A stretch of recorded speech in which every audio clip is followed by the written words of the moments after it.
Yo, good morning. Good afternoon. Good evening.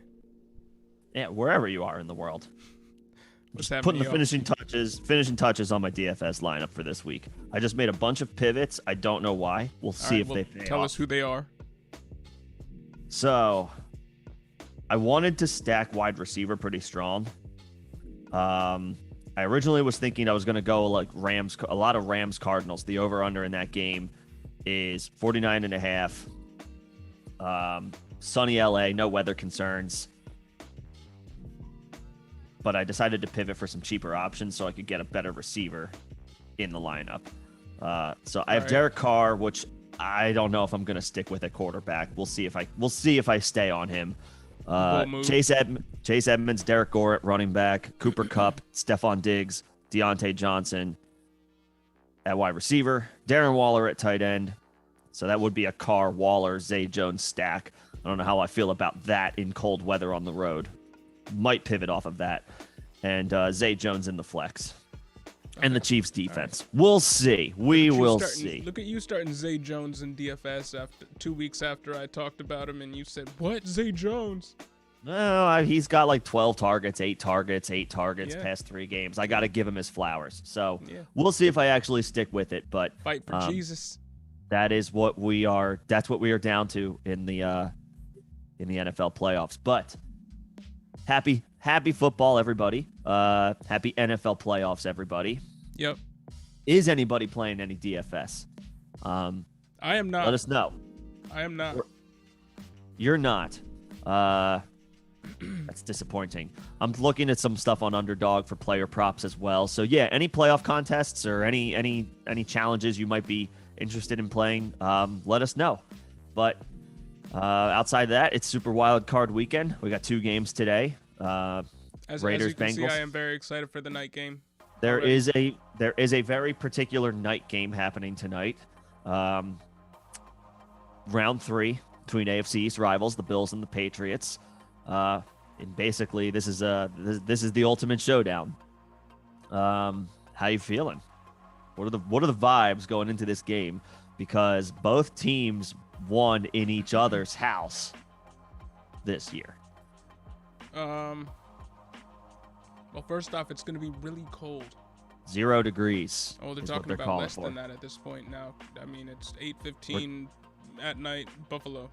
In January. Right. So sub-zero temperatures are in play. People are talking about covering their arms in Vaseline and then putting like just Kevlar things over it just to stay. It is going to hurt. It is going to hurt if you decide to pile drive a table tonight in Buffalo.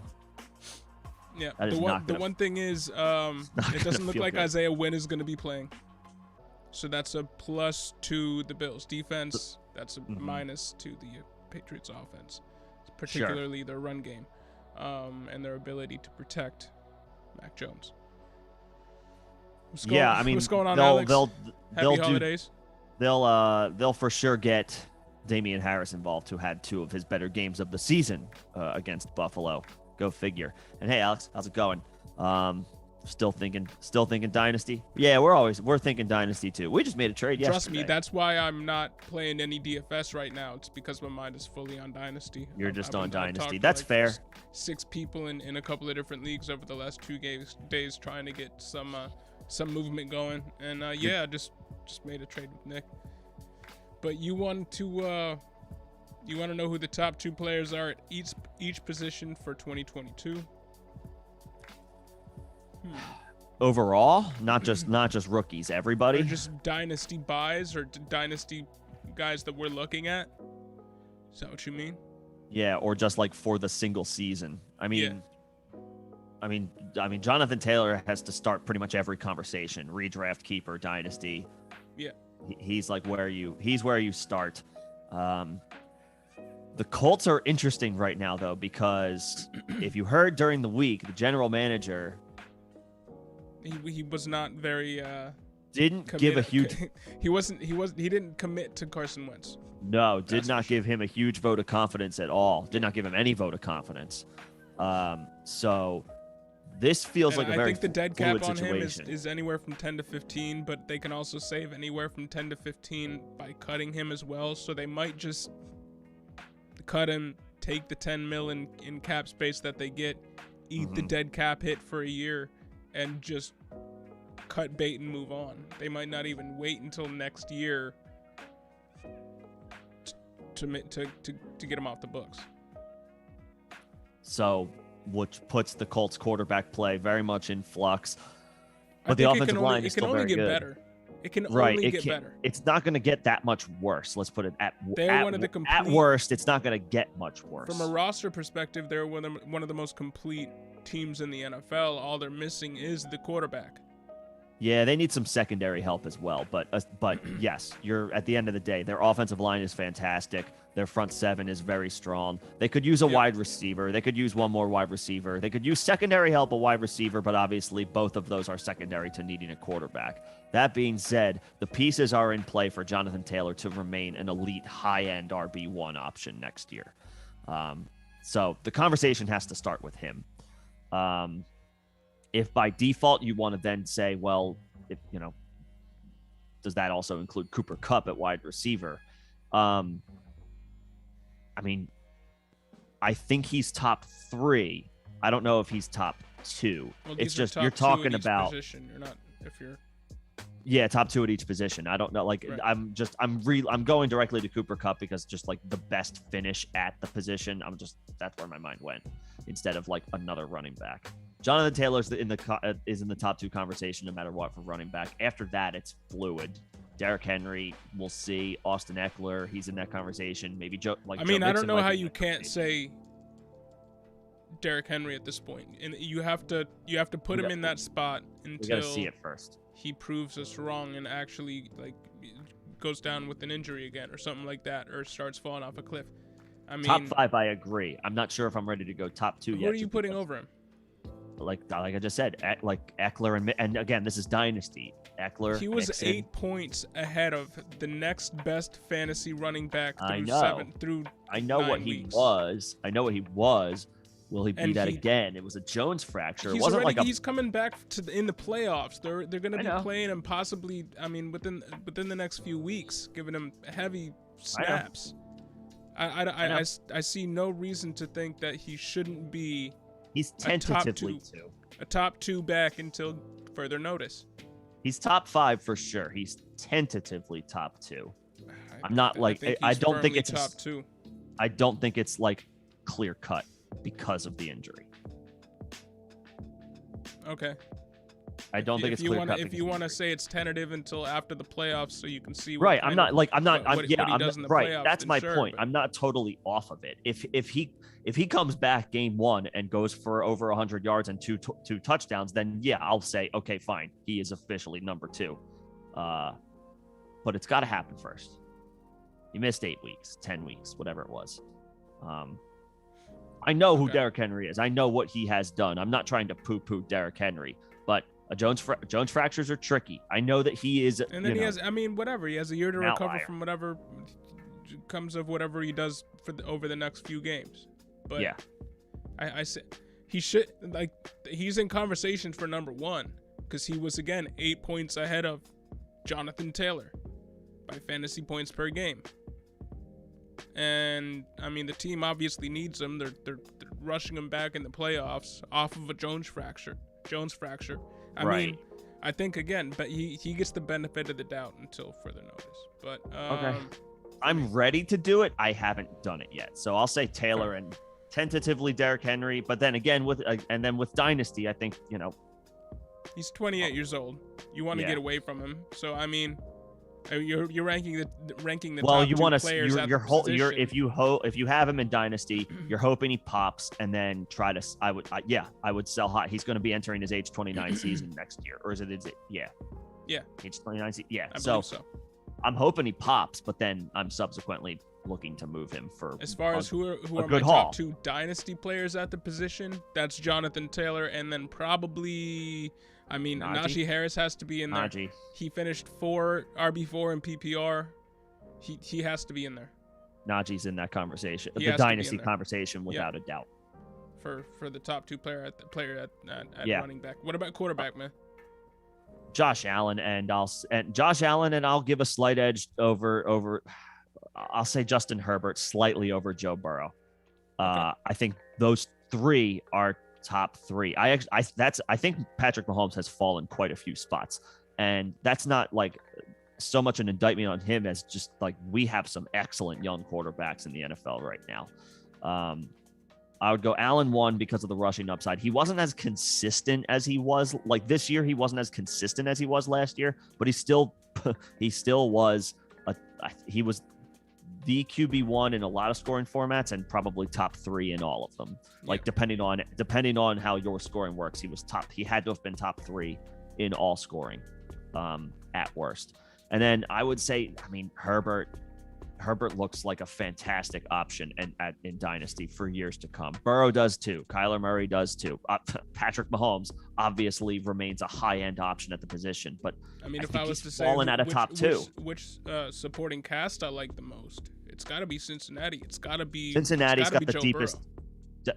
Cincinnati's got the deepest collection. As it stands right now, I think that's the blueprint now moving forward. Is it doesn't matter how your own O-line looks to a certain extent, as long as it's serviceable. Right. Go out and get the playmaker. And the Bengals aren't even serviceable. They're at the very bottom of the league in pass protection win rate. The Bengals are bottom 3 in the NFL. That clearly hasn't that mattered. They've been inconsistent. Yes, Jamar Chase has had down weeks. T. Higgins has had down weeks, but we've seen their ceiling numerous times this year. It's outstanding. Yep. Yeah. Burrow's right there for me. Herbert doesn't have as strong of a collection of pass catchers, and especially if they lose Mike Williams this year, it could take another hit. Austin Eckler is getting another year older. He's going to be 27, I believe, next year. Not quite ready to be worried about that, but obviously he did stay healthy this year. He has missed. If we're talking about Dynasty, we got to take into account that one of his favorite. We got one of his favorite targets that's moving on, and 2 of his favorite targets are aging for their position. So you would take Burrow over Herbert? Yes. In Dynasty? Would you take Mahomes over Herbert? I'm pretty high on Herbert. No, I wouldn't. Okay. Herbert 3? Or unless you have Kyler up there. No, Herbert 3. Herbert 3, Burrow 2. Allen 1. If Kyler was just had Jalen Hurts' frame, he is a little small. Then he'd be top 3 easy for me, but he doesn't, and that leads him to get injured when he goes and scrambles. And it's not that he wiggles out of contact. He's got that shiftiness, but that accumulation of hits at a body size that small, it just eventually you end up racking up injuries. And we see it every year. We see it every year with Kyler Murray. Yeah, missed 3 games this year. He missed time last year. So, yep. Yeah. Okay. I'm fine with Burrow over Herbert. I'm not going to make a huge argument over it. I am a big believer in Justin Herbert those personally. weapons aren't going anywhere anytime soon. No, they're not. They're not. So Allen, and then Allen, Burrow, Herbert. I have Herbert, Burrow, but it's close. Yeah. For wide receiver, I already mentioned Cooper Kupp. The conversation probably has to start with him. I think he's top 3. I don't know if he's top 2. I think Devontae Adams is still there pending what happens with Rodgers. But if they break up, Justin Jefferson is in that conversation. He had an outstanding season once again. Tyreek Hill was a little up and down, but he's close to that. He remains in that conversation. And you want to talk about one of Joe Burrow's weapons. I mean, Jamar Chase is right there. For Dynasty, he's top 2. For Dynasty, it's Jamar Chase and Justin Jefferson. For just like next year, you're talking, Devontae Cooper Kupp's got and Cooper Kupp probably for me. Yeah. Yep. Yeah. Kupp in and that Adams. Order. Yeah. Kupp and Adams. And then tight end. If Rodgers and Adams stay together, I would put Adams 1. I would move Kupp down to 2. Tight end, as far as top 2 players at each position for me in 2022, it's Kelsey and Andrews. Kelsey and Andrews. For Dynasty, I think it's Pitts and Kelsey. Maybe Pitts and...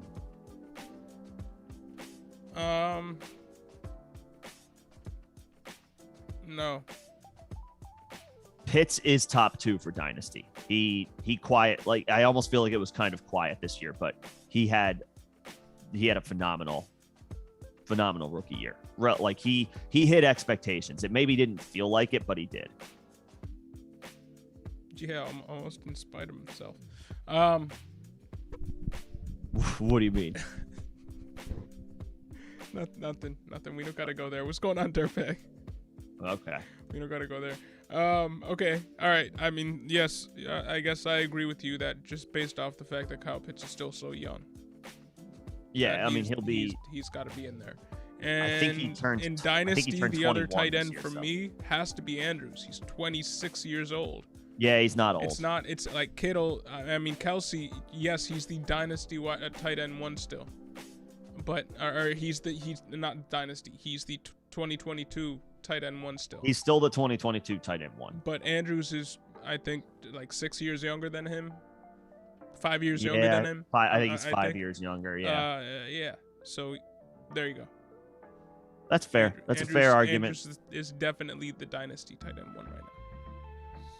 And that's not just, I mean, that's not me saying favoritism. I mean, he was the Dynasty he was tight end 1 this year. He finished as the tight end 1 this year. And he's younger than Kittle. He's younger than he's much younger than Kelsey. A little bit, like a year, 2 years older than, a year older than Hawkinson. He's 2 years older than Hawkinson. 2 years older? 24. Okay. Yeah, he's 2 years older than Hawkinson. Firmly in his prime, yeah, I think. Yeah. Okay, I mean, I would put Pitts. I would put Pitts in that conversation though as well for Dynasty. He's my tight end 2 then if he's in there, yeah. And I agree with him being in there. Your point stands. I agree with him being in there. But for 2022, I would say Andrews, Kelsey, or I would say Kelsey, Andrews. It's close as far as if you had to rank 1 and 2, but I would still give the benefit of the doubt to Kelsey going into the season. Now, and at some point in the offseason, we are going to have the conversation about, is this sell now territory for Andrews? Is Travis Kelsey Andrews? Do you sell now on Andrews because his value is the highest that it's ever been? And are you gonna get enough as an Andrews owner to feel okay selling him? Because you're probably gonna that's just a larger discussion. Yeah. Yeah, man. If you could move Andrews into a Pitts, yeah. I mean, a Pitts plus based off of where he is right now. If we have him ranked Dynasty tight end 1, if you trade him for the Dynasty tight end 2 plus, considering the age difference between them, I think that's a win. If you sell him for Hawkinson 2 years younger than him, I could see a rebound for Hawkinson within the next few years once that team moves on from Goff. Because they're going to keep on accumulating high picks over the next few years. You would be able to get Hawkinson plus for Andrews right now as well. Yeah, that's what I'm saying. So yeah, I mean, I would entertain moving on from Andrews, being an Andrews owner in Dynasty. Even though it's like right now we have to rank him incredibly high in Dynasty, which obviously makes him appealing to hold. Makes him appealing to hold. Yeah, but his RAS is in the 8 range. It's not in the 9 range. He's the that's only still really elite good. tight end. He is the outlier. He is the only elite tight end since Tony Gonzalez. I'm serious. I looked at the numbers. He is the only elite tight end since Tony Gonzalez to have multiple top 3 finishes tight at tight seasons. end within a certain age group. Okay, I mean, it's not like you said his outlier of outliers right now. It's not like his RAS is like a 6. It's not like no, it's in the 8s. It's not so far away from. No, it's not. That. It's just that technically is still an outlier. All right. Okay. So. That's I guess that's the top. Dirtbag, what's going on, man? I guess that's the top 2. What's up, man? All right. So yeah, quarterback. Who are your projections for this round of games? Do you agree with Alex? As far as winners? Yeah, he says this weekend predictions are Bengals, Pats, Cowboys, Bucks, Chiefs, Rams. For the most part, not every single home team is gonna win. You're gonna go with the Pats over the Bills, bro? No, come on, bro. Relax, dude. You didn't let me finish. All right. I said for the most part. I was saying that to Alex, not you. Oh, I thought you were saying. I was like, no. Damn. Let me get a chance to get my thought out. But okay, word. No, I think the Bills win tonight. The difference in the game is the quarterback. Mac Jones is playing his first career playoff game as a rookie. Rookies in the playoffs, I think, for over the past 10 years are like 0-6 in their first game. I know Mac Jones has Belichick to lean on, and I know that the Patriots defense is very good. I can't bet against Josh Allen and this Bills team that has playoff experience, playoff wins dating back to last year, multiple wins in the playoffs. I know it's going to be freezing cold. And by the numbers, Josh Allen actually has not been that good in freezing temperatures in his career in the NFL, surprisingly.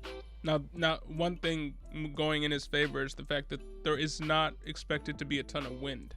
There's not expected to be a lot of wind. So it's just going to be really cold, which is, it's going to be really cold. If we're talking about some of these games that we've seen from Josh Allen where it seems like just a little bit as he's off target, just a little bit, and it's probably affected by the wind because he's dealing with winds upwards of 20, 30 miles an hour. It's 7 miles an hour wind. It's not expected to change over the course of the next few hours. Yeah, that's not a factor. That's not a factor. It's just going to be cold. But I do think that is a plus for the passing game, and I do think that means that it's a plus for the passing game. The Patriots aren't going to be able to get away with running on 97% of their plays. No, they're going to have to put the ball in Mac Jones's hands here and there, and I think that's where they lose the game. I know Mac Jones has had a nice season as a rookie. He looks like a promising prospect at the position. I don't think the Patriots win tonight. I don't. I think it's going to be close. It should be close. The Raiders Bengals? Yeah, this one's interesting. I think a lot of people, and we had a brief conversation about this a couple streams ago about teams that I like in the AFC in the playoffs. I did mention Cincinnati. They are an inexperienced team, and while Joe Burrow's not a rookie, it is his first playoff game, his first career playoff game. Actually, I think it's Derek Carr's first career playoff game as well. Yeah, but I mean, he's been around the block a few times. Yeah, I mean, he's a veteran at this point, for whatever that's worth. Keep in mind, with the Raiders, they clinched a playoff spot by having to play just last week a 70-minute game against a division rival. It went all the way down to the wire. It was the last game of the week. They played the night game. Now they got to go on a short week and travel on the road outdoors in cold weather to play the Bengals. I think we're talking about professionals here, so obviously take that with a grain of salt, but it's a lot, and it's a playoff game, so the Raiders are going to be up for it. I don't think I'm not trying to say that letdown, but this is a tough circumstance. This is a tough situation. You talked a little bit ago about the Bengals not having the best O-line, and Max Crosby's been one of the best at creating pressure. I don't think that matters whether he's playing in the hot of the cold not weather. him I think specifically. The issue is Derek Carr. Fair. The issue is Derek Carr, because it is now like this has gone around in circles all week long, whether it's ESPN or whatever, wherever you like to watch or consume sports information. Derek Carr does not have a win when temperatures are like below 40 degrees. And he doesn't play well in these cold weather scenarios for his career. So, does that narrative come into play on top of they're just coming off an emotional win against a divisional rival that took until almost all of overtime to finish. So yeah, it's just a tough scenario to to tackle. Then having to go on the road on a short week. So I think I do give a slight edge to Cincinnati. I do think though that Cincinnati's they will win this game, but I don't think they win next week. I think their playoff run comes to an end next week. I think whoever they end up playing, which I would think is the Chiefs are their likely opponent in Arrowhead, that's where the Bengals season ends. I would probably go. I'm betting on the Bengals if I'm betting on any team here in the 4:30 slate there. Betting on the Bills for sure tonight. I think the Bills win. I feel a little bit more comfortable about saying that. I think I got to go Bucks considering they're playing at home. I'm sorry, not. I am an Eagles fan, but I'm also realistic. I am not predicting the Eagles to upset the Bucks. I think their chances are not zero. I'll say that. That's the one thing I'll say as a vouch for Philly.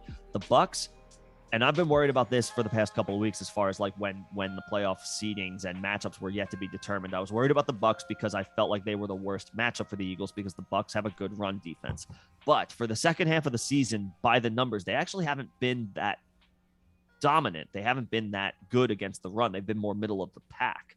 And the Eagles have the best rushing attack in the NFL. So maybe that allows them to keep it close, but ultimately we're talking about a team that nobody expected to make the playoffs as a 7-seed, 9-win team playing Tom Brady at home. So at the end of the day, I would say we're talking about with a confidence factor. If you wanted to say like percentages out of 100, like I'll give the Bucks an 85% chance to win, right? Like maybe almost 90. I'm not giving the Eagles more than like a 10 to 15% chance of pulling off a remarkable upset.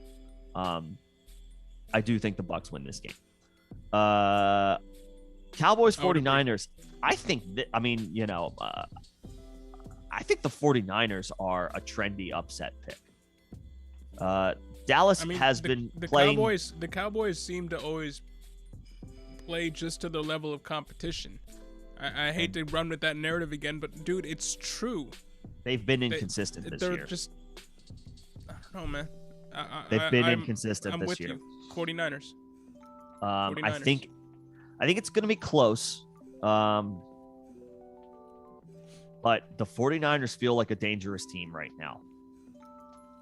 Zeke just beat the Rams. Scary on the ground. Pollard was banged up, didn't play last week, but still lead. And he should be a little bit healthier coming into this game, but still nowhere near 100%. I just think doesn't seem to be connecting on all cylinders. He had a great game last week. He had a 5-touchdown game, but it was against the Eagles backups. The 49ers have they probably have a better pass rush than the Eagles do. Their secondary is vulnerable. So that's where the Cowboys can win. The 49ers secondary is vulnerable. That's where the Cowboys can win. The Diggs-Samuel matchup is going to be crucial. Yeah, Debo proved to be matchup proof this year. He was voted first team All-Pro. He had a phenomenal season at wide receiver. That's somebody else we did not talk about. And Trayvon Diggs had an All-Pro season for Dallas. So top 2 players in Dynasty. I mean, Debo's up there. How old is Debo? 24? Yeah, he's not old. Yeah, man. Why weren't we talking about him for top 2? I would still at the top 2 for Dynasty. Justin Jefferson and Samuel? Chase. Yeah, I do. Okay. Jefferson is awesome. I mean, Chase Debo's is awesome. 100% number 1. So Chase Samuel's probably number 3. Dynasty wide receiver. I don't have a problem putting him up there. Because coming into the year, we thought it was going to be CD was going to be in there, but he's still not. there for me. He's still top 5. He's top 5, but he's not top 3. We thought DK Metcalf was going to be in the conversation there. He's not. He's not there. I didn't think that last year. Maybe you did, but you definitely don't think it anymore. He was one of the consensus guys that was up there because he was so young still. Yeah. I mean, he's only 24. 23? He's 23 right now. He's still very young. 24. So he's still very young. We'll see what happens. But anyway, Debo, Debo's an X factor in this game. CeeDee Lamb can have a good game himself. Again, the 49ers secondary is vulnerable. That's the weakness of the 49ers defense. But yeah, I think the 49ers run the ball well. I think Jimmy Garoppolo is not an option for fantasy playoff challenges tomorrow, but he's a steady hand for their offense. He's not better than Dak, but the 49ers are not going to ask him to win a few playoff games. Yeah, the 49ers are not going to ask him to beat Dak. I don't know. I think it's going to be a close game. I think it goes either way. 49ers are a trendy upset pick. And then obviously, the Chiefs are going to send Ben Roethlisberger off into the sunset. Bro, it would be so great if the Steelers eked out a win. If there was just like an ugly game. I'm serious, bro. This is the only time I'm rooting for an ugly game. You're now rooting for upsets because of your fandom. For your own team. Not even that, bro. The narrative would be fun. Oh, it would. The Steelers, the last run with Big Ben. They're going far into the playoffs. That galvanizes the Steelers. That would be fun, bro. That would be fun. Regardless, because I think the Bills match up pretty well against the Chiefs. Can you imagine Monday? I know that the Bills have orchestrated their whole rebuild around beating the Chiefs. That's why they don't match up well against Indianapolis and Tennessee, because they play the opposite of the Chiefs. Can you imagine Monday morning in Kansas City? What? Can you imagine Monday morning in Kansas City if the Chiefs lost to the Steelers? Could you imagine Monday or Sunday night in Pittsburgh if Pittsburgh won, bro? Right, the other way around. Yeah, yo, that would be insane. It would be mayhem. That would be insane. It would be pandemonium. Yeah. We'll see. I'm not betting on it. I am not picking the Chiefs, or I'm not picking the Steelers to beat the Chiefs. I just want it to happen, regardless it's a narrative that would be funny to run with, especially because we all crowned the Chiefs 2 years ago as like the team of the next decade. Hey, Peyton, which they still could be. Peyton won a Super Bowl as one of the worst quarterbacks in the NFL that year when he won it and walked off. That was a much better team. It was a much better team, but still, he did it. Yeah, much better team. Yeah. But we'll see. That being said, the Chiefs are going to probably win. And then Monday night should be fun. Rams Cardinals. I would pick the Rams to win, though. The Cardinals. No DeAndre Hopkins. Their vibes, the mojo is not the same since Kyler came back. I know they beat the Cowboys on the road. That was a big win for them, but I think the Rams are playing better right now than the Cardinals. But I think it should be a fun game. Points should be scored. It will be a fun game. But I agree with you. The Rams are going to win. No DeAndre Hopkins for the Cardinals. It looks like James Conner is back to practice, so James Conner will be active for that game. I don't think it matters all that much. I don't know if he will. I don't think James Conner will be. He's sounding doubtful for that game. He returned to practice for what that's worth. James Conner? I don't think he did. Yeah, no, I'm looking at it right here. Today did he? Bro. I saw yesterday he missed practice. That's right. They're playing Monday, so I guess they practiced today. Yep. So all right. So Conner he might be limited though. I don't think it matters. I think the Rams take this one. There's too much firepower on the Rams. The Rams have a good defense. I think so. And the Cardinals have been giving up lots of points to wide receivers recently. So yep, there you go. Cooper Kupp might feast. Odell Beckham might feast. Like they're. Odell Beckham is good for 5 targets, 3 receptions. One of them's a touchdown. Yeah. At this point, that's what he's been in the Rams offense. Yeah. Stafford and Odell have. Downfield option. That's they've connected. 5 touchdowns in the past 6 games for Stafford to Odell. He's a red zone option for them at this point. Yeah. So they're like, if you're playing DFS, the Cardinals, the Rams wide receivers are very viable. But yeah, that's about it for the wildcard matchups. Do you guys super disagree with any weekend. of our takes there? Yeah. How's everybody feeling about this weekend? Let us know.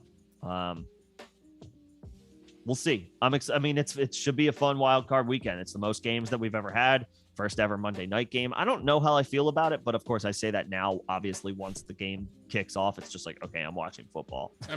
More football theoretically is never a bad thing. Theoretically, no. We're not taking into account certain teams getting the benefit of one extra rest day and all that stuff in the playoffs, but more football. Can't hate. No, should be fun. And if anybody is playing DFS, there are some videos on our channel. If you need any quick news and notes, did some quick breakdowns for each game. I don't definitively say like throw this guy into your lineup, but just looking at some narratives and some recent trends based on the matchups. A little bit of a diagnosis. So if we'll continue to Nick will continue to have those out for you for the rest of the for the rest of the playoffs. Yeah, you've been looking at a couple of rookies recently, like the top of the first. I've gotten through the top 4 options, running backs as far as I'm concerned. I haven't hit Kyron Hill. I haven't hit on Zamir White yet. Those guys are coming. But I got the wide receivers are still in the works. Yeah. But yeah, little breakdown on Breece Hall, a little breakdown on Kenneth Walker, a little breakdown on Isaiah Spiller. Breece Hall has a chance to come in and post year 1 be ranked over Najee. Be a Najee Harris type. Because if you remember Najee coming out, the only knock on him was that he was 24 years old. And when coming out, he was a little bit old. I mean, that's the same age as Miles Sanders, who had been in the league for 3 years. Same age as Josh Jacobs, who had been in the league for 3 years. So that was something that you had to take into account when you were drafting Najee Harris, and he looks great. I mean, you would rather have Najee than those guys you named, even though. Yes. But yes, that was a concern coming in, and now you look at Breece Hall, and he's a younger Najee Harris. Right, he's not 24. Right.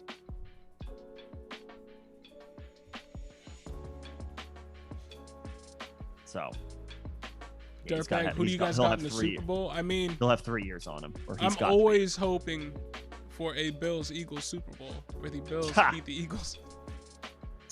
That's not happening. That's what I'm hoping for. Realistically,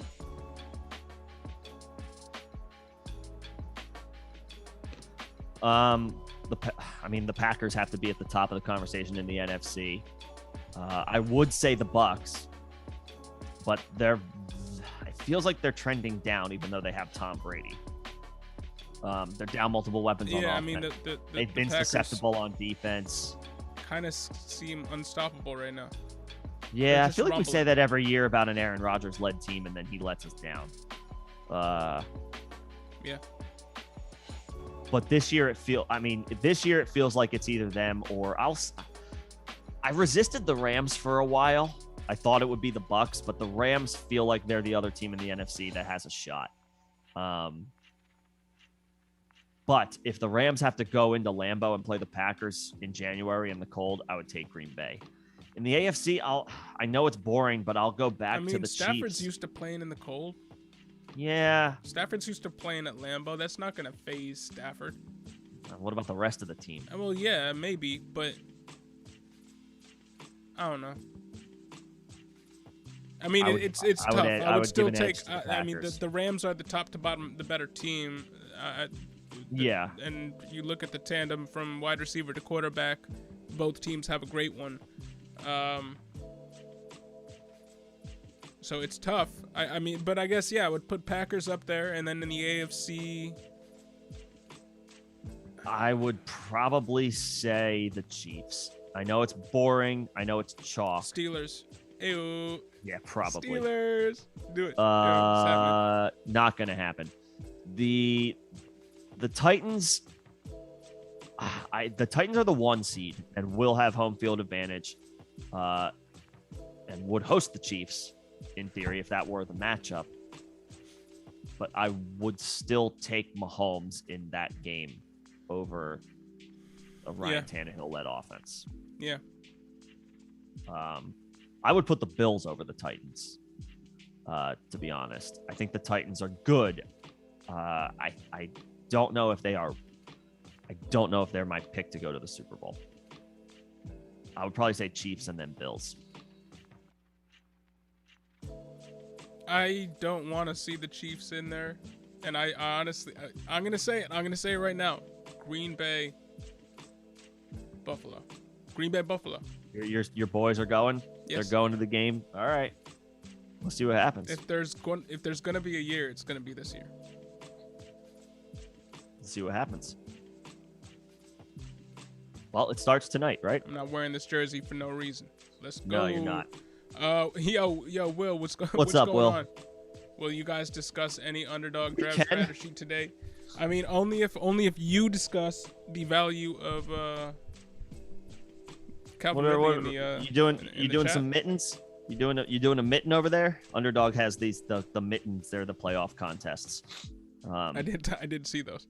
Yeah. You did see them? I didn't put in on any of them, but Underdog's got a special right now, and I'll give him credit for alerting me of this earlier in the week. But Underdog's got a pick'em special right now. You can't play this if you're in somewhere like where John lives, like the state of Pennsylvania, but certain states allow you to do pick'ems, and one of them is a special on Stephon Diggs receptions, which is the over/under is set at 1. So if you combine Stephon Diggs' 1 reception, if you think he's going to catch more than 1 ball, you just hit over, and then you just combo it with something else that you feel confident will hit, and it's kind of like a layup as far as pick'ems. Yeah, Will says Tennessee beats Green Bay on the back of Derrick Henry's fresh legs. There you go. Dang. Right, Tennessee is bowl champs. Okay. I hate it. A lot of confidence. I hate the sound of that, but a lot of confidence in Derrick Henry coming back from a Jones fracture early. Kudos to Derrick Henry. Not trying to take anything away from him. It's just like, woof, that's a tall task. I don't like it. You don't like Tennessee? No. Fair enough. Music City Miracle, bro. It happened. That's true. Never. Those are okay. That's true. Those are that's a nightmare. Yeah. You don't want to relive. Fair enough. And I'm relived it every playoff montage that the NFL ever puts on. Yeah, they love. Not that I was a Bills fan at the time, but hey, man, sick of seeing that anyway. As far as underdog, I have not. Too. All right. I have not done a mitten. I did not do a draft. Who'd you pick in the first round, Will? I mean, for this round, don't say that, dirtbag. For this round, don't say that. I don't want to hear it. I would have to think Cooper Kupp is the 101 in half PPR. Like if you were doing a lot of these contests, the way a lot of these underdog contests work is they break it up by days. So like you can do drafts including players from the 2 games played today, and then tomorrow you can do drafts that include players from the 3 games tomorrow. Yep. So they don't. It's not like FanDuel or DraftKings where you can put a lineup together that includes players from all of the games. So Underdog does it a little bit differently. Who's the 101 for today's games? I mean, it's in half PPR because that's what Underdog's scoring is. I would say it's got to be Joe Mixon. Mixon has a career of destroying the Raiders. Just in general, when the Bengals and the Raiders play, Joe Mixon crushes. Just earlier this year they played. I think he had 130 rushing yards and 2 touchdowns in that game. I know that because I was potentially looking at adding Joe Mixon to some of my lineups today. Hey. I would say for today, Mixon is the 101. I would probably say Jamar Chase is the 102. It's hard to go away from those two guys today. There you go. The 103, the chalk would probably be Damian Harris. But if you believe that the Bills will be better against him this time around in round 3 at home, the only reason you believe that is if you don't think Damian Harris can replicate the numbers that he had in the 2 games against Buffalo this year, because he showed up big time in those games. He had to leave the first game because of a hamstring injury, but he had like a 70-yard touchdown run before that happened. Yep. And then he had the best game, I think, of his season in the second matchup. I think he had of 3 his touchdowns. Career, 3 touchdowns, 100 yards. Yeah, he had a career day in the second matchup against Buffalo. So Harris is the chalk, but obviously you're talking about monster stat lines that you're hoping he reproduces. Again, in a game where we kind of already talked about this earlier, there's not going to be as much of a factor as like a wind factor in tonight's game. So the Patriots are going to have to throw. They're going to have to throw. And Ramondre's the better pass catcher of the backs if you're talking about pass catching backs. So if the Bills get to an early lead, it might take Damian Harris out of the equation to a certain extent, considering they also still do have Brandon Bolden in there. Yeah. So Damian Harris, I mean, he's in a smash spot, but he's really only set up to smash again if the Bills don't get out to an early lead. Right. And I think Bills at home, no wind, much better chance to get out to an early lead than the Patriots, I think. And it's a good point. Harris is listed as questionable for this game. I mean, he's gonna play. He's going to play, and he's going to start. Stevenson might mix in a little bit more, but I do think they're going to try to lean on their veteran option. Not that Harris is like this old vet, but he's more of a vet than Ramondre Stevenson is. I think they're going to try to lean on Damian Harris as much as they can in this game. As far as, like, you're seeing Allen go 101, I wouldn't do that. Just because I like Josh Allen just in general in a vacuum, but in this particular game at home, I don't know that he's worth the 101, because then you're going to end up being weak at either running back. Like if you choose to pass on Mixon or Chase, you're not going to have as strong of an option at running back or wide receiver.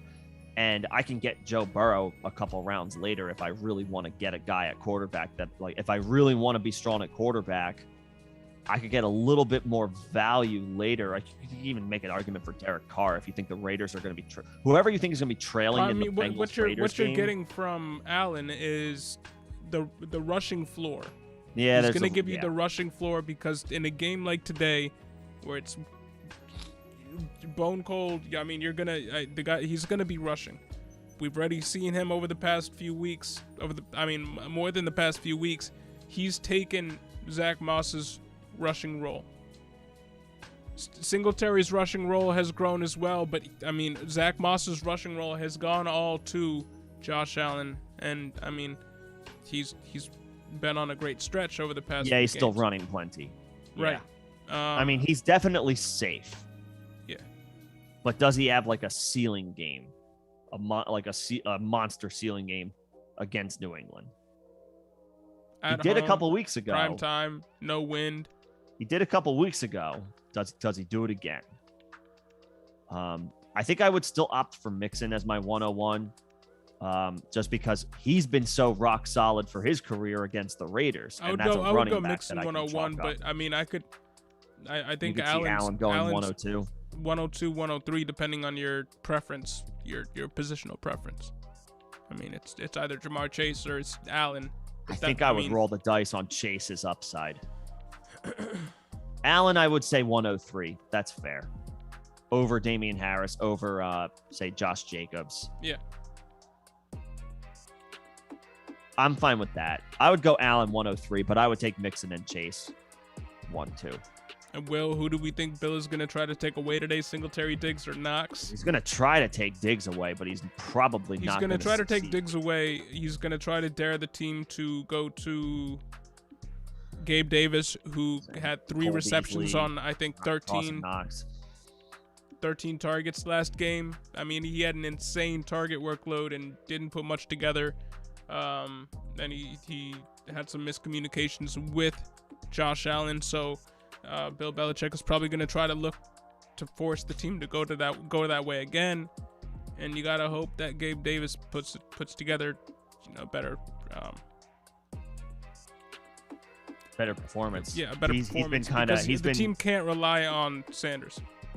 No, I think he's done, and they can't rely on Cole Beasley. Beasley hasn't been that good this year. He's steady, but yeah, you can't rely on him to win. He's got 1 touchdown this year. His production is way down. Knox too.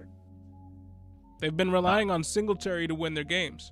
Singletary has definitely been Singletary's definitely been the guy who has stepped up for the Bills. So if they take away Diggs, I mean, the Bills are going to have to go to these other ancillary options a little more. They're not going to take Diggs away. They're going to try, but they're not going to. Sure, they might limit him a little bit, but I would still like Diggs' salary in DFS today is around like $28. If it's like, what's the budget? It's high. Diggs' salary is high. I don't think he is a fade, is the point I'm trying to make. I think Diggs is just fine tonight. He's not a fade, but if there is if to that question specifically, if Bill Belichick's going to take away one guy, it's Diggs. He's not going to try to take away Devin Singletary. Nah. Yeah. Nah, he's going to try to take away Diggs. He's probably going to try to spy Allen. They don't need to take away Knox. The game plans have been taking away Knox. Knox hasn't. They'll try to take Diggs away. I don't know how successful they'll be, but I would still bet like if his prop was like 0.5 touchdowns scored, I would take the over.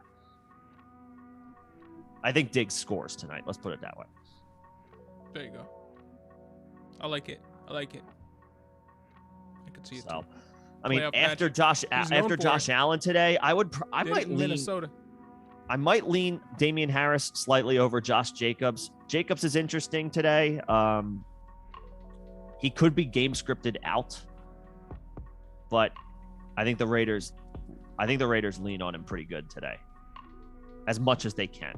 If they get behind early, then obviously they're going to have no choice but to try to open it up and air it out.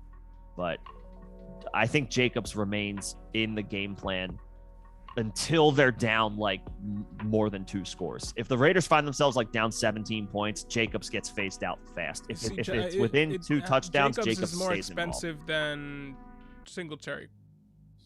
Right? Yes. Well, in so DFS, I would rather have Singletary. In DFS he would be, but in a draft, it is not going to be a snow game tonight. I don't believe. I think it's going to be a clear game in terms of weather, but we are talking about sub-zero temperatures. 4% chance of precipitation tonight, so basically none. Yeah, it's going to be clear. It's just going to be freezing cold. I mean, there's a wind chill advisory in effect. That's what they have. They don't have any weather. It says 5 to 10 miles an hour. It's not enough. It's it's so cold that any wind makes it a wind chill.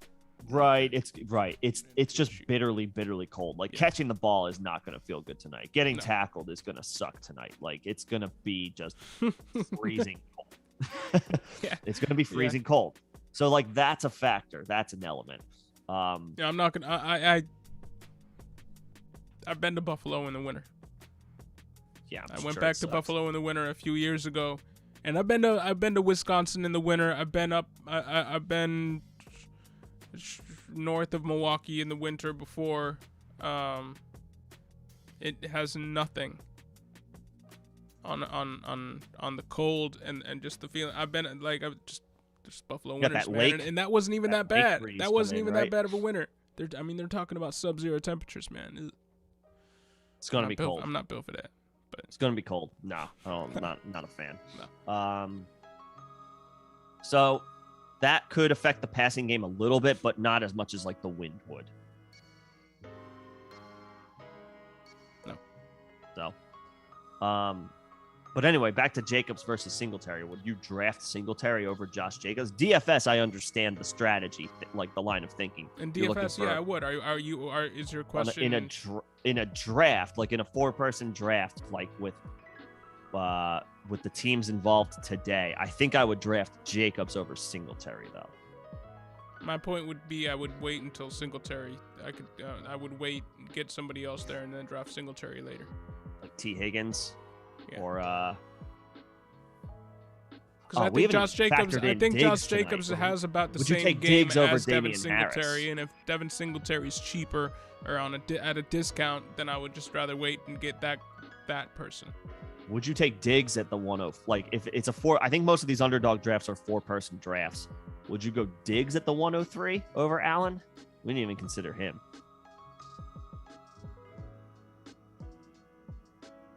I think I'd still go Jamar Chase and Joe Mixon over Diggs, but I have serious. Now I'm thinking like I might go Diggs at the 103.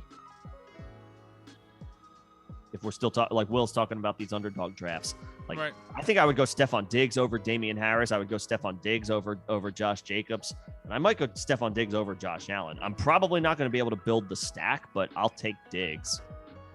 Well, if you're going at the 4 and it's a flips back around, then you can. Well, sure. If somebody takes Damian, if you're drafting at the 104 and Damian, if the first top 3 picks are Mixon, Chase, Harris, then yeah, I'm going Allen Diggs stack. I'm building that I'm building that and feeling. Yo, dirtbag Mac Jones is gonna suck tonight. That's what I like to hear. I like that. Put that out into the universe, bro. I think he's gonna struggle. I hope so. It's a rookie. It's a rookie in his first. It's a rookie against a good defense. Yeah. Dare I say a great defense? Underrated, great defense. They're a great defense right now. I don't think they're underrated. The Bills were pretty good all year. They're underrated. They're underrated. By who? They are underrated. All right. When you talk about going up against the Rams defense, you name players. When you talk about the Bills defense, you don't name players, even though you should be naming Jordan Poyer and Micah Hyde. You should be naming Ed Oliver. Like, you should be naming these guys. You talk about the Philadelphia defense, you name Fletcher Cox. You don't name anybody on the Bills defense yet. We're still not there yet. They're underrated. They are. All right. I mean, people know Tre'Davious White, but he's injured. But they would be saying his name if he were healthy. Yes. But the fact that you don't know some of these other guys who have sustained the same level of defense over the last few games since Tre'Day's been out, and they've been doing that. It's up in Buffalo, so they don't get the recognition. Okay, it is what it is. We're having that conversation. We're having that conversation. You can have that conversation tonight. Bottom line is Mac Jones is gonna suck tonight. I think he's gonna struggle. It's his first, it's just rookie in his first playoff game on the road. Gonna be bailing him out when he passes to him 8 times a game? No. No. Kendrick Bourne's gonna have a nice night tonight. There you go. If you're playing DFS and you're looking for a roll of the dice moonshot, Kendrick Bourne might have a decent night tonight. But in a draft, I would absolutely if I saw Damian Harris go one, like Mixon, Chase, Harris go 1, 2, 3 in like a 4-person draft at the turn, I'm building the Allen Diggs stack. I'll let somebody else take Josh Jacobs, and then I'll roll the dice tonight on like Ramondre Stevenson, or if I can get Devin Singletary, I wouldn't hold my breath, but that would be a whole Bills stack that I would feel okay with. And then see if I can get T. Higgins or Tyler Boyd on my next turn. Sounds good to me. Or like a Zay Jones, who if I was playing any DFS, really, really likes. If you were playing DFS, what? If I was playing in one of those tournaments or playing in DFS, I would follow your lead there and do that. But I'm not. Okay. Well, there's still time to consider playing some contests if anybody feels so inclined. Are you playing, Will? Are you planning on playing it anymore? Then you sounds like he's playing. Sounds like he's playing some drafts. Dirtbag, how about you? I might have to squeak one in. Before these games kick off. got an See hour. what happens. Yeah, we got about, what was the game? Is it 4:30 Eastern? 4:25, I believe. 4:25 for Bengals Raiders. Just look that up really quick, just so I know how much time I have if I choose to do any more contests. Yeah, it's a 4:30 game. Cincinnati's 6-point favorites, so that favors the Raiders. I mean, that would game script would seem to favor the Raiders passing game. So Hunter Renfrow is a good option today. The Bengals are giving up lots of points recently to tight end, so Darren Waller might have a nice game today. He's coming back from the injury.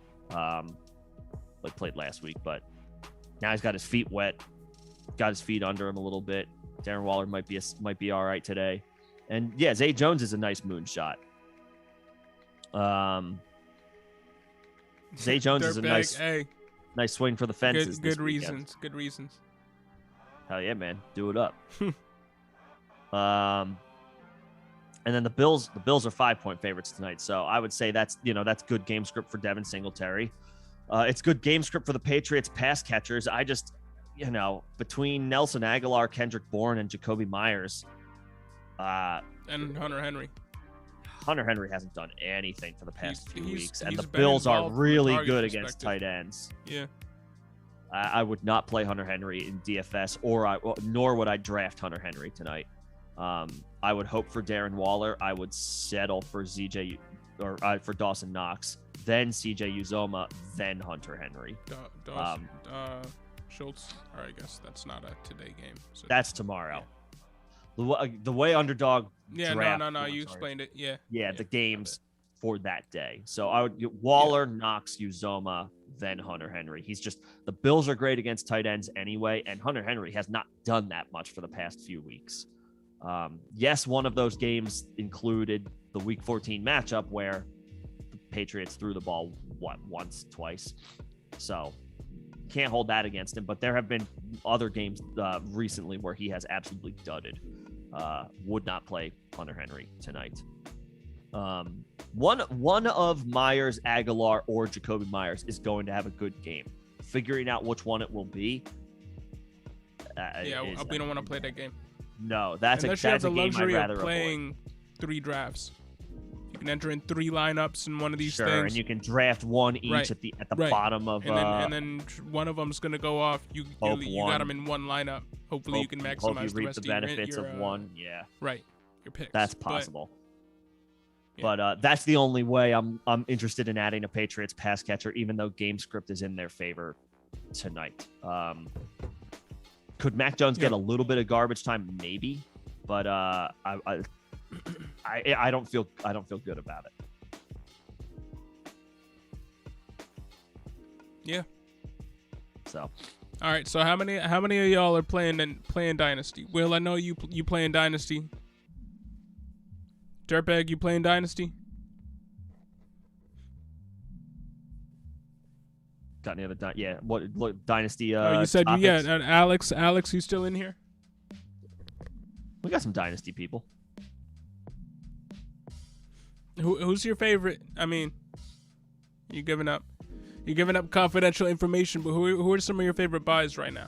Now that you have had some time to let the offseason sink in, who are some of your favorite buys? Me? Yeah. Or who are some guys that you're excited about moving into next season? This is confidential information. That we haven't talked about yet. Trey Lance. I think there are still some questions among the masses about where Jimmy Garoppolo plays next year. And especially so if the 49ers upset the Cowboys tomorrow with Jimmy Garoppolo as their starting quarterback, I think that is an optimal time to reach out to whoever has Trey Lance and check in on him. I would say Trey Lance at quarterback is he might be somewhat of an obvious buy, but he might not be. If the Trey Lance owner is good at quarterback. Maybe Trey Lance is a luxury option for that person. Whether it's Superflex or one quarterback, he's got he's got a great supporting cast. He's on a good team that should be able to propel him into the postseason more often than not, which just means that good supporting cast means he's got a better chance to succeed. I like the pick. Yeah, I like the pick. Like him. Chuk, what's going on? First year, Love Dynasty. Good to hear. There you go. We'll be Courtland Sutton with that contract. I had a feeling he was going to come up today. Courtland Sutton, Sutton's an interesting buy. Obviously, the pieces have to work out as far as who's going to be the quarterback. Right. That has clearly impacted the Denver pass catchers, because it has been really, like, we've seen players perform with bad quarterbacks before. We've seen it happen.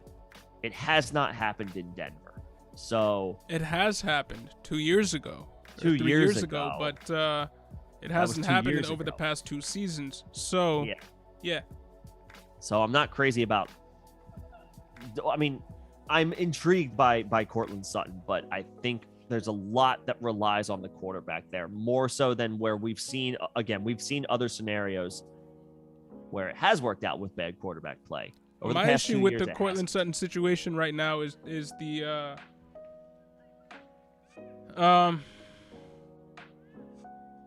there's so many players in that offense that are locked up for a long time. They did just lock up Courtland Sutton. They locked up Tim Patrick too, to the same, I believe, the same duration of contract.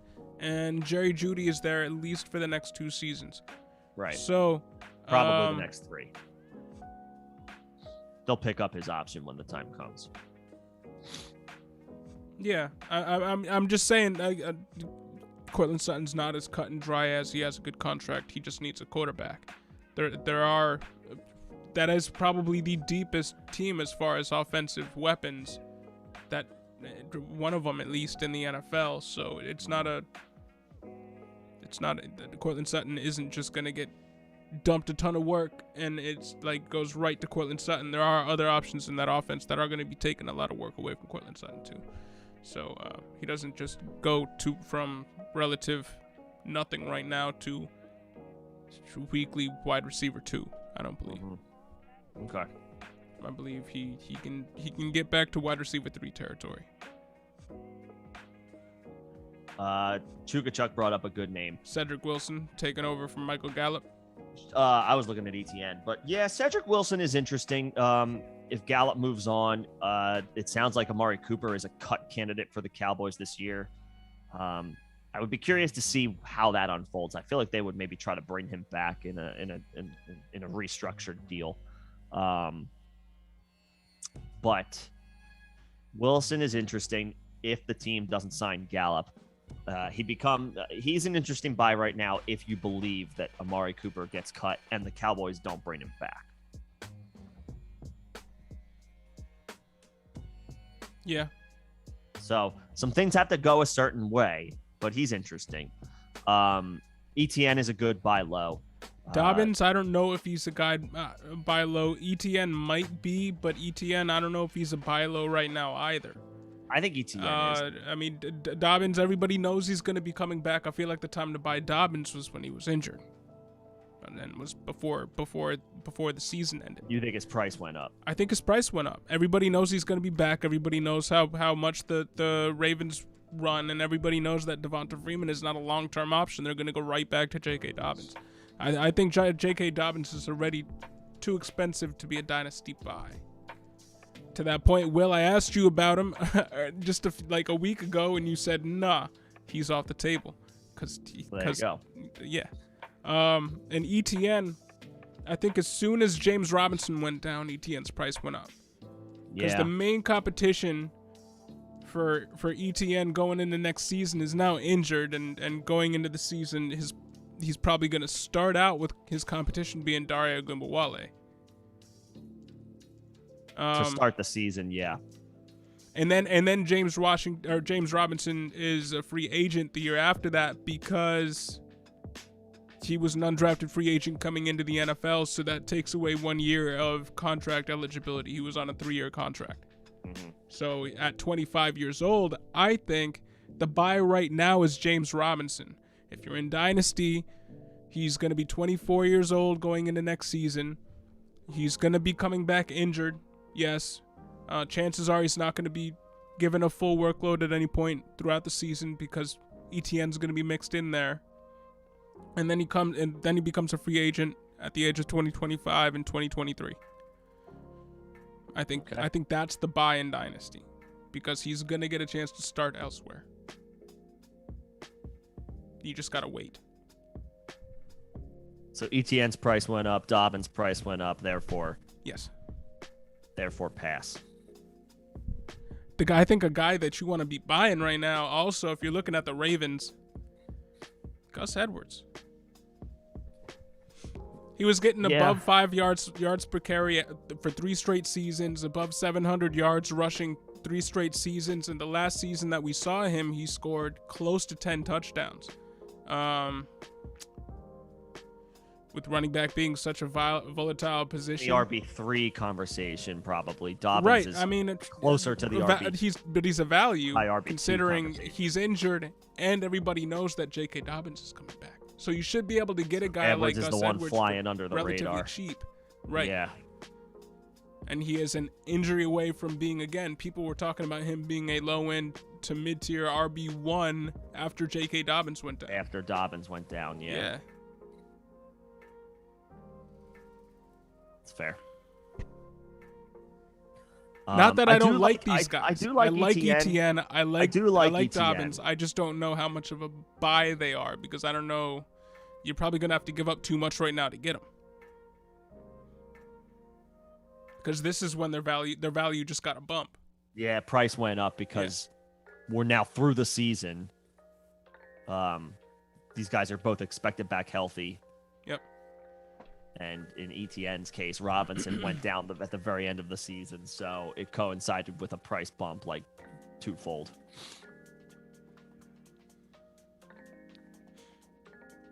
So no, Will, I'm not trying to drive up his value. I'm gonna be holding on to him because I'm not gonna be selling him. If you guys are calling the obvious people buys, I'm gonna say, look one level deeper. Contrarian way of thinking. It's not contrarian. It's just looking one level deeper. The alternative. Look at the contracts. See what happens in 2 years if we're talking about Dynasty instead of what's happening next year. Mm-hmm. Yeah, that's all I'm saying.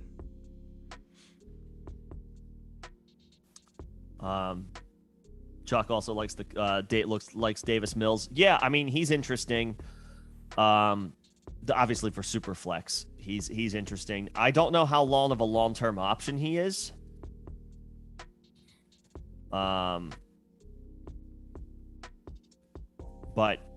I think the narrative is still the same. The expectation is Deshaun Watson is done in Houston, so and they're not going to be looking to draft a quarterback this year, or they probably shouldn't be. The class isn't very good, and Houston has so many needs. So it's likely they can get an impact player.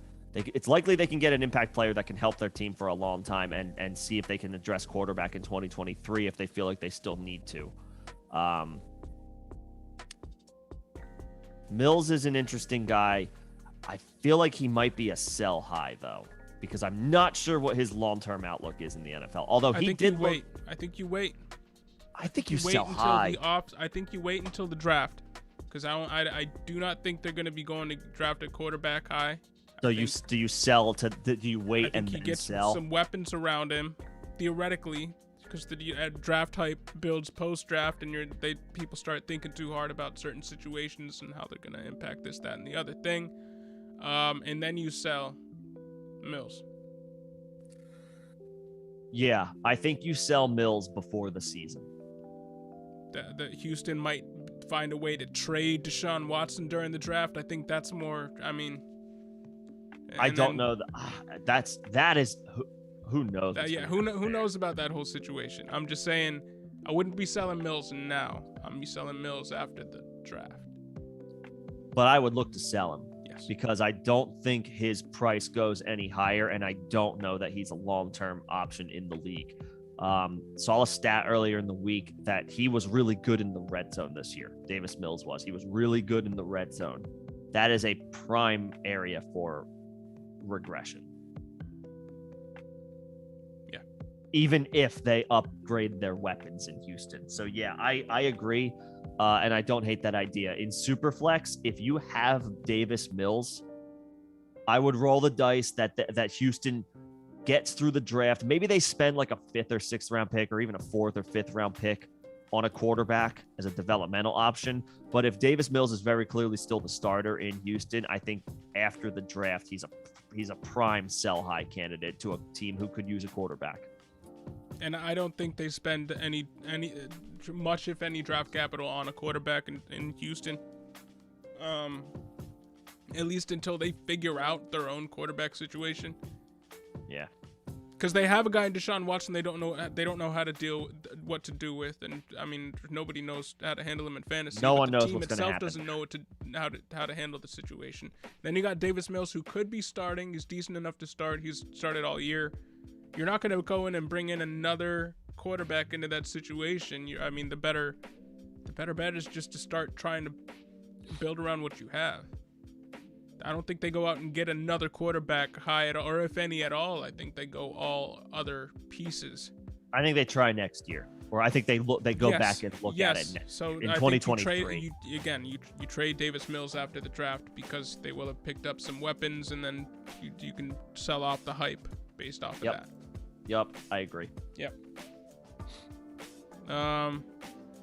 Real quick, Patty, what's going on? Just had to put quick comments about DFS. Prescott, Stafford, Hurts for DFS today. I agree. I do. I agree.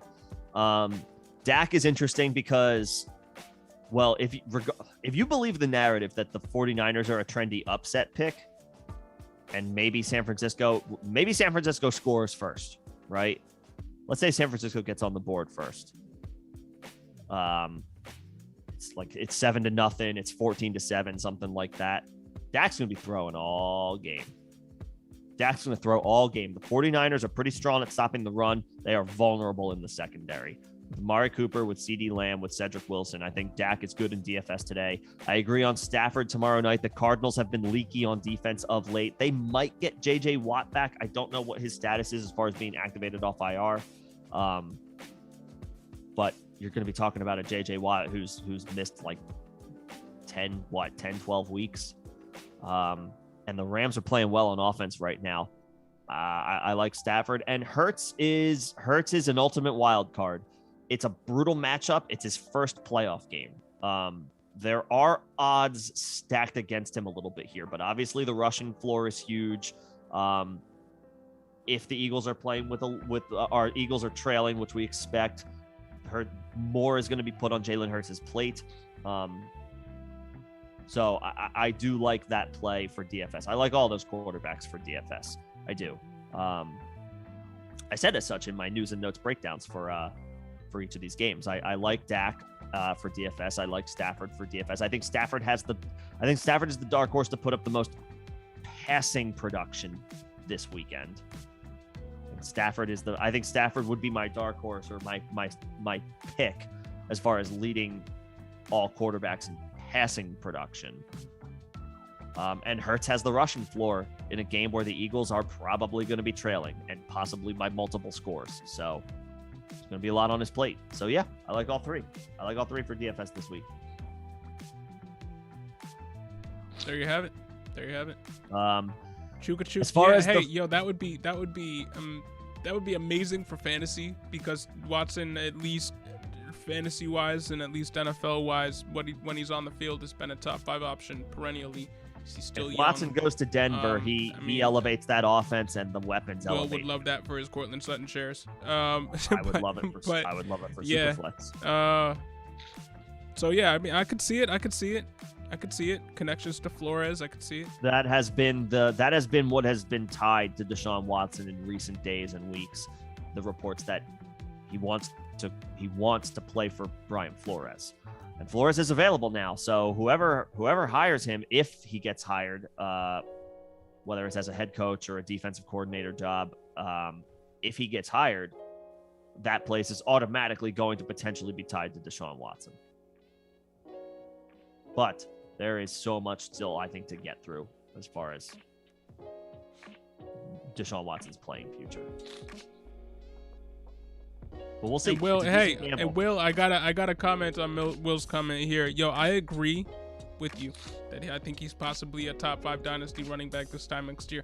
I don't think you can give up a mid to high or a mid high first and a player for him and get you to bite on that, or else I would have offered that to you already. I think he's a lot for Dobbins. Huh? It's a lot for Dobbins. Mid to high first. I think he could be a top 5 dynasty RB by this time next year. And I think the price is too high on him to buy. I really like him. I just don't think he's a dynasty buy. There's a difference. Because of the price, or because of your alternative? Because of the price, and I like other options if I'm going out and I'm buying running backs. Yeah. Okay. There you go. Yep. Chuka Chuck has the Eagles in an upset. Hey, all right. I'll use the positive energy wherever I can get it. I don't know. I don't know how, I have to, I got to be a little realistic here and say it's a long shot. I would like to see it. It'd be fun. I like to see the Eagles beat Tom Brady. You just like to see opportunities for Tom Brady to lose. Yes. Look, I'm rooting for the Birds tomorrow. I'm obviously pulling for my team. We'll see. I don't think it's as on paper it looks to be as one of the most lopsided matchups that it possibly could be. But the Eagles have been resilient recently. They're running the ball really well, better than anybody. So does that keep them close? Maybe they're able to hog the ball a little bit, play keep away, keep Tom Brady on the bench. Tomorrow. Get those Pennsylvania teams better get all those wins. The Pennsylvania teams. Yeah, let's get it. Let's get Pennsylvania teams. It will be pandemonium in PA if both. That's what I want for Christmas. Okay, that was like a month ago or 3 weeks ago, a few weeks ago. What do I know? Time's a flat circle. But I don't. You're a Cowboys fan, all right. All right. Okay. Well, sorry, I don't think your team is going to win against the Niners. It'll be close. I think it's going to be a close game. I think the 49ers are dangerous. I think the Cowboys are dangerous if they can put it all together. They've been kind of inconsistent. They crushed the Eagles backups in week 18, like Dak. They crushed the Eagles did not play too many starters in that game. They pretty much like they clearly opted for rest, which is fair. It's not like the Eagles were not in play last week to get like home field advantage or a division or anything like that. So they were. I think this is a situation where the Eagles were kind of just like happy. We're kind of happy to be here. You know what I mean? Like that. Did you see that video that Ben Roethlisberger? He said he gave them a really great halftime pep talk by saying, we're probably the worst team in the NFL. We're probably going to lose by 20 points, but let's just go play and see what happens. I really want. I appreciate him keeping it real, I guess. I really want the Steelers to make it far into the playoffs with that mentality. Yeah. Just go out there, have fun, keep winning. But we'll see. I mean, the playoffs are fun, man. You have like. We microanalyze these games and matchups just like we do in the regular season for fantasy purposes, but like it's hard to measure the human element of a team wanting to just go like a team's willpower to go win a playoff game. This is why upsets happen. This is why we talk about each year an outcome happens where it's like this is an upset. This was not what everybody expected, but it's like you're still talking about two teams that are not bottom feeders. Like the talent level in the NFL, generally speaking, on a team-to-team basis is usually pretty close. So, like, we look at these games on paper and we say, this team looks like a layup. Well, it's the playoffs. There's no such thing as layups. The Steelers and the Chiefs matchup is as close as it's going to get when you say, like, okay, chalk, like, nobody's picking the Steelers to win that game. But yeah, crazier things have happened. Except Bigger upsets have happened. Bigger upsets have happened. Crazier things have happened. So like, yeah. Yo, Dirtbag, are you gonna watch on Nickelodeon? Is that your thing? You've been watching the Slime Zone games? or whatever? Is that they're gonna like pour slime out of the cannons whenever the touchdown is scored. Yep. I've seen one of those telecasts. Love that Nickelodeon's getting there all football everywhere. Get them started young. Football for kids. Yes. Football for kids. Yeah. I want them dumping slime on the fans. Boom. That would be fun. It's illegal. No, you just sign a waiver hazard upon entering the stadiums. Just like you might get doused in slime. We'll give you tickets to another game in 2022 or something. If you get slimed and you don't like it, I would sign up for that. I might get slimed, but I get tickets for another game. Okay, pitch it. I'll have my people call Jerry Jones. Boom. Connections. You got it. Yeah, there you go. We don't have. All right. Well, hey, I think now's about the time to talk about memberships, you guys. We can do that. We are. I think we might possibly be coming close to the end of this, close to the end of the stream with about an hour before the games. But yeah, we do have a bit of an announcement that we wanted to share.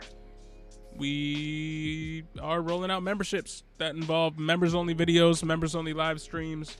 You'll be able to join the fantasy leagues with us of various formats, and we'll talk a little bit more about that once we get some memberships in and we can once the leagues get established. Yeah, we have the interest that, or we have enough people who are interested. So we wanted to present that to you guys. We're going to be hopefully hitting that threshold to where we can offer memberships at some point within the next week. So by next live stream, hopefully you'll be able to hit a button if you feel so inclined to if you're interested, become a member with us, man. We'll be giving you members only streams at least once a week, and members only content a couple of times a week.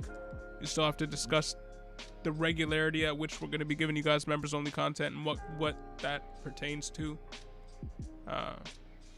Because we still want to get you guys content each and every day regardless. But that will happen. Might be some will happen. Specific content that we reference a lot in some of these, what will end up being regular videos.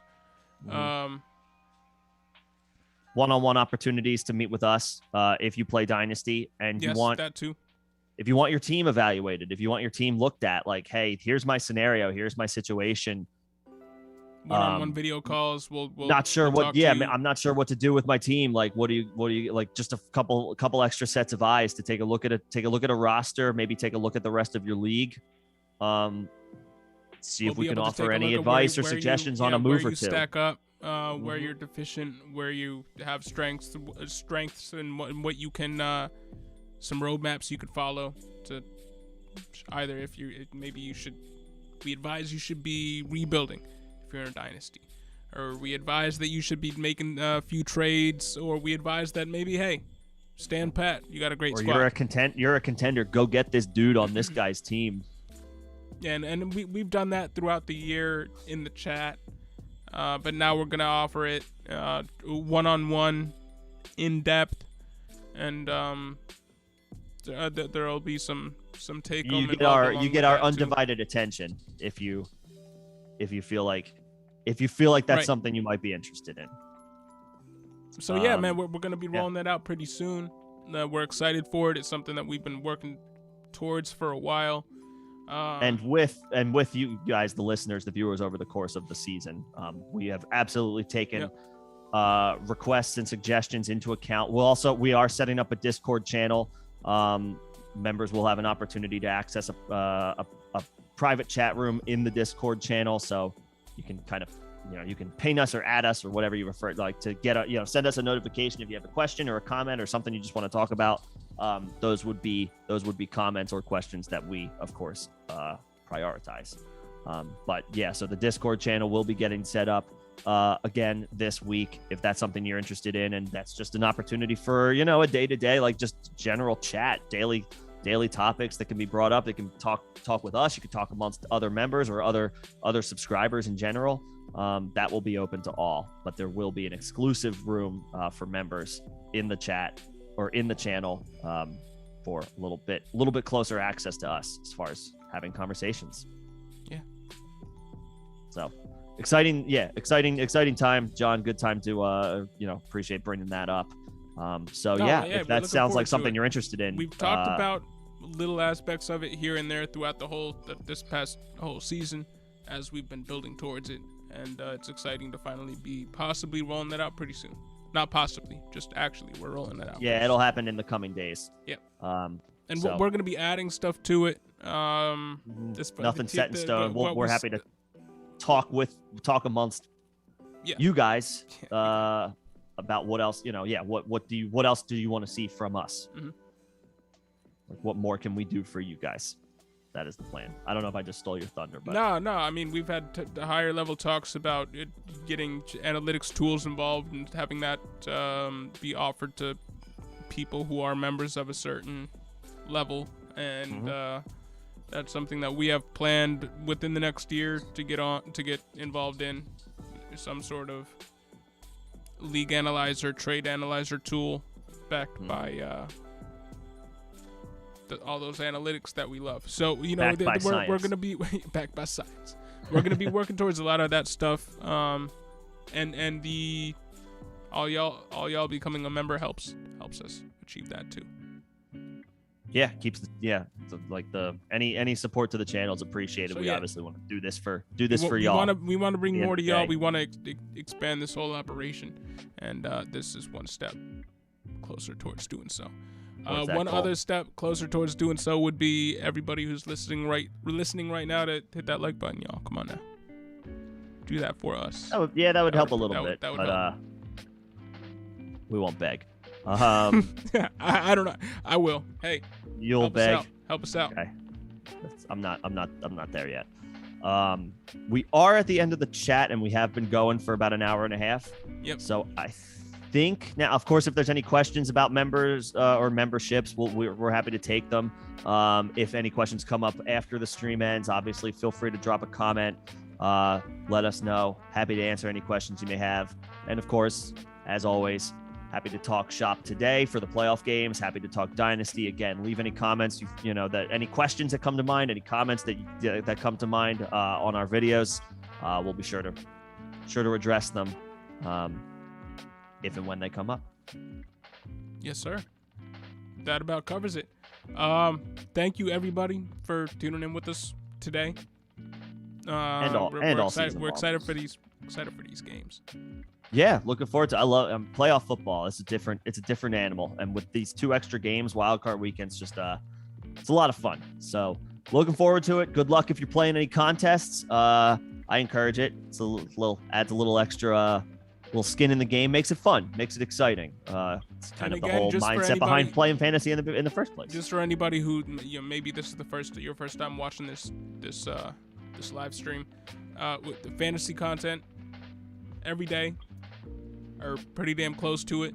Live streams a couple times a week. Again, maybe not every day. These members, we're getting close to it. Nick has been putting out DFS content, news and notes more and so. We'll continue to do that throughout the rest of the playoffs. Yep. And I got some rookie profiles coming your way. We got 4 down. We're gonna be hitting the rest of this rookie class. If there are anybody that you guys want to hear about specifically, let us know in the comments, and we'll move them to the top of our list for you. Yes, sir. And yeah, we're gonna have content for you almost every day. I want to say every day, but hey, sometimes things happen. So almost every day in for the duration of this off season, hitting on everything. So continue to tune in with us, and you guys will be some of the most informed fantasy football players to come 2023. Heading into 2022, yes, sir. 2022, yeah. I guarantee it. Yeah, Dirtbag, appreciate it. Good luck. Thank you, Dirtbag. Yeah, to your teams and any contests that you guys may do. However you intend to enjoy Wildcard weekend, enjoy it. But thanks, guys. As always, we'll be back Tuesday, 6 p.m. Eastern, right here on our YouTube channel. See you guys then.